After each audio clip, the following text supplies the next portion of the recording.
صلی اللہ علیہ وسلم بے شک جو لوگ آپ کے ہاتھوں میں اپنے ہاتھ دے کر آپ سے بیعت ہوتے ہیں تو وہ حقیقت میں اللہ سے بیعت ہے۔ جب آپ ان کے ہاتھوں پر اپنا ہاتھ رکھتے ہیں تو حقیقت میں اللہ کا ہاتھ ان کے ہاتھوں پر ہوتا ہے۔ اور ایک دوسری آیت میں اللہ تعالیٰ نے فرمایا کہ اے ہمارے نبی، جب آپ خاک اور کنکریاں دشمنوں کی طرف پھینکتے ہیں تو وہ آپ نہیں پھینکتے بلکہ وہ حقیقت میں اللہ پھینکتا ہے۔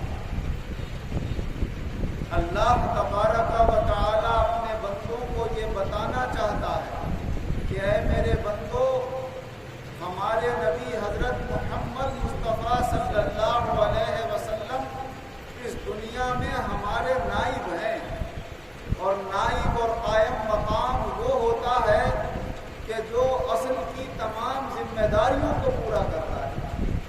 لہذا جو یہ کریں گے وہ ان کا کام نہیں ہوگا، وہ ہمارا ہوگا۔ اسی لیے جو رسول اکرم صلی اللہ علیہ وسلم نے فرما دیا وہ 100% یقیناً حق ہو کر رہا، اور اللہ کے بندوں نے اپنی آنکھوں سے دیکھ لیا کہ یہ ہمارے رسول نے فرمایا تھا، اور ادھر اس کا یہ نتیجہ ظاہر ہو گیا۔ حضرت ابو سعید خدری رضی اللہ عنہ روایت فرماتے ہیں کہ ایک مرتبہ حضور نبی اکرم صلی اللہ علیہ وسلم لوگوں کو کچھ تقسیم فرما رہے تھے۔ ایک شخص آیا جس کا نام تھا ذوالخویسرہ، اور یہ قبیلہ بنو تمیم سے تعلق رکھتا تھا۔ یہ آ کر کہنے لگا اعدل یا محمد، اے محمد ذرا انصاف سے بانٹنا۔ ارے جو ساری کائنات کو عدل و انصاف سکھانے آئے ہیں، تو انہیں انصاف سکھانے کی بات کر رہا ہے؟ تو دیکھنے میں لب ایک اچھی بات کی تعلیم ہے، مگر کس کے سامنے ہو رہی ہے؟ اسے اچھائیاں بتا رہے ہو کہ جس کی خاطر سب اچھائیاں کرتے ہیں، تو اسے نصیحت کرنا یہ حقیقت میں اس کی شان میں بہت بڑی گستاخی تھی۔ اسی لیے حضور صلی اللہ علیہ وسلم نے ارشاد فرمایا، ارے نادان، بیوقوف، میں انصاف نہیں کروں گا تو پھر کون انصاف کرے گا؟ اور اگر میں انصاف پسند نہیں، امانت دار نہیں، تو تم لوگ تو مجھے رسول مان کر گھاٹے میں آ گئے۔ ارے ایسے شخص کو رسول مان لیا کہ جس کو تم امانت دار بھی نہیں سمجھتے، انصاف پسند بھی نہیں سمجھتے۔ حضور نبی اکرم صلی اللہ علیہ وسلم کا جب یہ جلال اور غصہ حضرت عمر رضی اللہ عنہ نے ملاحظہ فرمایا تو عرض کرنے لگے، یا رسول اللہ، اگر آپ اجازت دیں تو ابھی اس کی گردن ماروں۔ حضور صلی اللہ علیہ وسلم نے فرمایا کہ ارے اللہ نے تو کچھ اور ہی فیصلہ کیا۔ اللہ تو یہ چاہتا ہے کہ ایسے لوگ تو دنیا میں رہیں تاکہ جو ادب کرنے والے ہیں وہ ان بے ادبوں کے سامنے سمجھ میں تو آ جائیں کہ بے ادب کون ہوتا ہے اور ادب کرنے والا کون ہوتا ہے۔ اللہ تبارک و تعالیٰ نے ہر چیز کے دو پہلو بنائے، رات بنائی تو اس کے مقابلے میں دن بنائے، نیکی بنائی تو اس کے مقابلے میں گناہ بنائے، فرشتے بنائے تو اس کے مقابلے میں شیطان بنایا، اچھائی بنائی تو اس کے مقابلے میں برائی بنائی،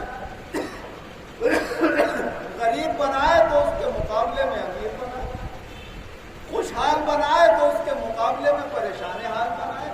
تعرف الاشیاء بازدادها، چیزیں اپنے ضد اور اپنے اپوزٹ سے پہچانی جاتی ہیں۔ اگر ایک دوسرے کا اپوزٹ نہ ہو اور ضد نہ ہو تو کیسے سمجھ میں آئے؟ اچھے نہ ہوتے تو کیسے سمجھ میں آتا کہ برے کیسے ہوتے، اور برے نہ ہوتے تو کیسے پتہ چلتا کہ اچھے کیا ہوتا؟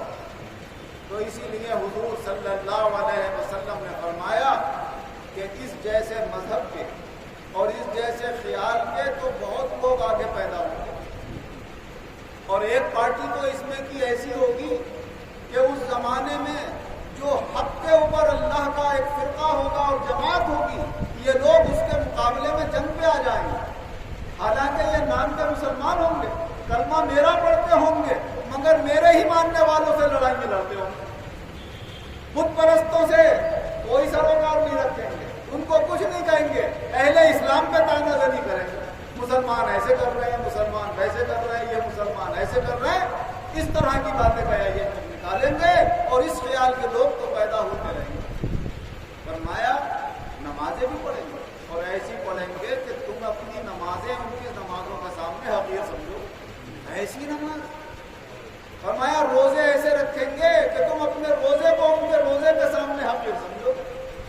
कुरान खूब पढ़ेंगे मगर फरमाया कुरान उनके हलक से नीचे नहीं उतरेगा, बस सारी उनकी इबादतें देखने की होंगी, दिल में उनके कोई ईमान नहीं होगा, ईमान से तो ऐसे निकले हुए होंगे।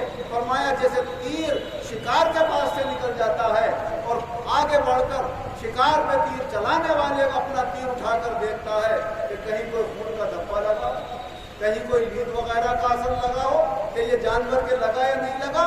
फरमाया न उसके फलके पे कुछ नजर आता होगा, न उसके पर नजर आता होगा, न उसकी लकड़ी पे कुछ नजर आता होगा, बिल्कुल साफ सुथरी होगी।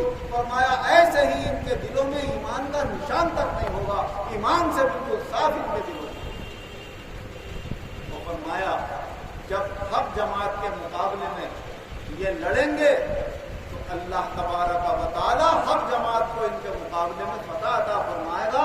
फरमाया अगर मैं भी उस जमाने में होता तो मैं इन्हें ऐसे कत्ल कर देता जैसे आद और समूद को कत्ल किया जाए। हज़रत अबू सईद खुदरी रज़ी अल्लाह अन्हु इरशाद फरमाते हैं कि हुजूर सल्लल्लाहु अलैहि वसल्लम ने उस जमाने में हक जमात के मुकाबले में जो लोग निकलेंगे उनमें के एक आदमी की निशानी भी आपने बताई। फरमाया काला शख्स होगा और उसका एक हाथ कटा हुआ होगा गोश्त के लोथड़े की तरह, जैसे औरत का पिस्तान होता है, और दूसरा हाथ सही होगा। वो उन लोगों में मौजूद होगा जो उस जमाने में हक जमात से लड़ेंगे। अबू सईद रज़ी अल्लाह अन्हु फरमाते हैं ये जमात खारजियों की थी और ये हजरत अली कर्रमल्लाहु वजहू के मुकाबले में आए और उनसे हजरत अली से इनकी जंग हुई और सब के सब वहाँ पर मारे गए और कत्ल हुए। हजरत अली कर्रमल्लाहु वजहू ने फरमाया इस निशानी का जो रसूल सल्लल्लाहु अलैहि वसल्लम ने बयान की थी ऐसा हाथ होगा, उसका तलाश करो, वो शख्स इनमें है या नहीं। तलाश किया गया तो फरमाते हैं वो शख्स मिल गया। फरमाया वो वाक़या भी जब हुजूर के सामने हुआ माल तकसीम करने का और हुजूर ने ये बातें बयान फरमाई, मैं गवाही देता हूँ कि मैं उस वक्त भी मौजूद था और जब वो आदमी तलाश किया गया तो मैं उस वक्त भी मौजूद था और हजरत अली की फौज में फरमाया मैं खुद मौजूद था और मैंने उस शख्स को अपनी आंखों से देखा जो रसूल अकरम सल्लल्लाहु अलैहि वसल्लम ने अपने ज़माने में बयान फरमाया कि ऐसे शख्स पैदा होंगे और ऐसे हाल वाला होगा। वो ज़माना कब आया? हज़रत अबू बकर का ज़माना भी गुजर गया, हज़रत उमर का ज़माना भी गुजर गया, हज़रत उस्मान गनी का ज़माना भी गुजर गया, हज़रत अली के ज़माने में ज़ाहिर हुआ। तो रसूल अकरम सल्लल्लाहु अलैहि वसल्लम की निगाहें कहाँ तक देख रही हैं और ज़बान मुबारक से जो निकल रहा है वही अल्लाह ताला पूरा फरमा रहा है। फरमाया तुम नहीं फेंकते हो, तुम्हारा फेंकना हमारा फेंकना होता है। वो फेंकना खाली अल्लाह ने कुरान में कंकरियों का नहीं बताया, वमा रमैता इज़ रमैता, आपने नहीं फेंका जब आपने फेंका, वलाकिन अल्लाह रमा, अरे जिसको आपने फेंक दिया उसे अल्लाह ने भी फेंक दिया। अब चाहे वो कंकरी हो चाहे इंसान हो, जो हुजूर के दरबार से खारिज हो गया वो अल्लाह के दरबार से भी खारिज हो गया। अल्लाह तबारक व तआला हमें अपने रसूल सल्लल्लाहु अलैहि वसल्लम पर सच्चे दिल से ईमान और यकीन कायम रखने की तौफीक अता फरमाए और उनके सफ़े में दोनों जहान में ईमान और इज्जत के साथ शानदार कामयाबी अता फरमाए। अल्हम्दुलिल्लाहि रब्बिल आलमीन व आखिरतु लिल मुत्तकीन वस्सलातु वस्सलामु अला खैरिल मुहम्मद व आलिहि व अस्हाबिहि अजमईन। ऐ अल्लाह हम सबके गुनाहों को माफ़ फरमा, आइंदा गुनाहों से बचने की तौफीक अता फरमा, सब बीमारों को शिफा अता फरमा। ये हमारी महफिल में हाजिर होते हैं अल्लाह इन बच्चे को भी सेहत कामिला अता, जो तकलीफ परेशानी को उनसे दूर फरमा। इकबाल भाई ने भी अपने भतीजे के लिए कहा, उस्मान भाई का भतीजा है अल्लाह उसे भी शिफा कामिला अता, इमरान भाई का लड़का है अल्लाह उसको सेहत कामिला अता, तकलीफ परेशानियाँ दूर फरमा। हमारी भी एक नवासी बड़ी बेटी की वो बीमार है अल्लाह उसे भी शिफा कामिला अता। सब मुसलमानों के बहुत से बीमारियाँ आफात परेशानियाँ दूर फरमा, बदगुमानियाँ तकलीफ़ दूर फरमा। शैतानों के असरात दूर फरमा।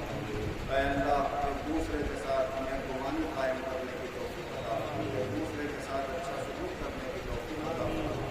और आलम के मुसलमानों पर रहमत करम फरमा, सबके ईमानों में क़ुव्वत पैदा फरमा, अमाल व अखलाक को दुरुस्त फरमा, नियतों को दुरुस्त फरमा, दुनिया और आखिरत दोनों जहान में ईमान और इज्जत के साथ सब मुसलमानों को अच्छी कामयाबी अता फरमा, अपने सब मखलूक पर रहमत करम फरमा। आमीन।